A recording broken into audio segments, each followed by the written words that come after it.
Paris, 2001. What seemed most obvious to her was the somnolence of the society around her, of that society in which she had grown up, in her neighborhood, where people got up in the morning to go to work, believing that life started and ended with that incessant daily routine until retirement and death.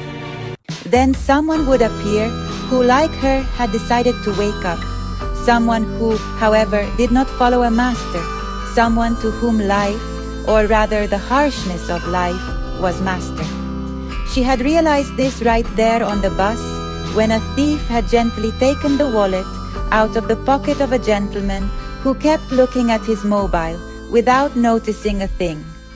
Even if he had looked at the window, it would have made no difference. For him, the mugger was simply not there.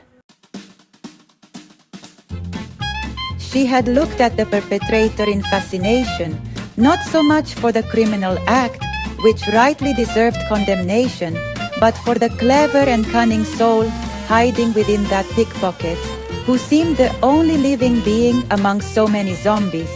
And she had said to herself, "It's not possible that a robber is the only one not sleeping. A crook, a drifter. What about the others? How would they have judged her and her companion, or, had they known him, her master? Would they have judged them as pirates? Too rock and roll, too dark, or too punk? And how would they have judged Jesus Christ, history's ultimate punk today? Yet for them, life tasted like life. Everything had vivid flavors, strong colors like they had never seen before.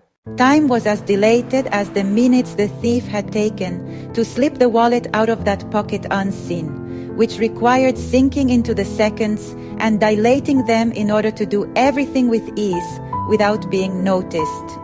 Maneuvering, cunning, speed meant going so much faster than others only because you had learned to slow down time, to enter time and stop it, to settle into the moment in such a way as to expand it without limits. To a lightning-fast person, others move in slow motion. So, did everyone seem so slow to Eleanna only because she had become as fast as that thief?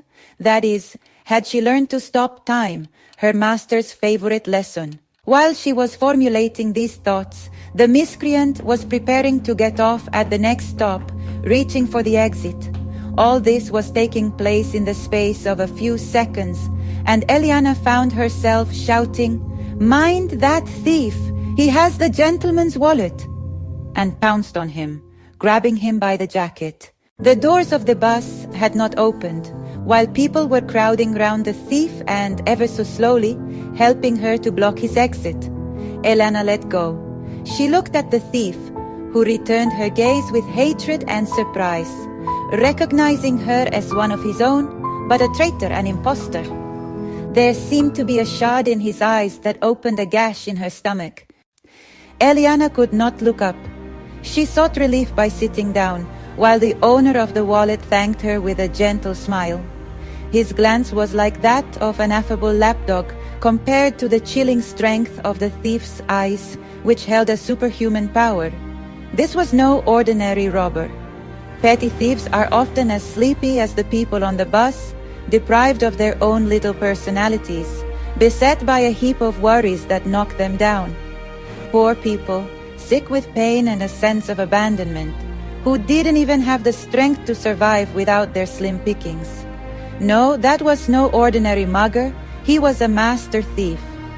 From that episode, Eleanna learned to be cunning and to have an incisive gaze.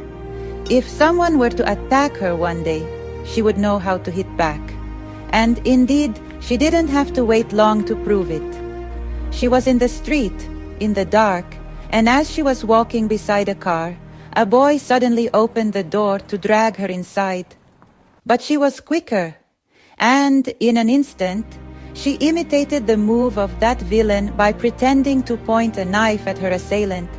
And instead of a gentle glance, she looked at him with the fiery eyes of the robber on the bus. The attacker got back into the car after staring at her in amazement.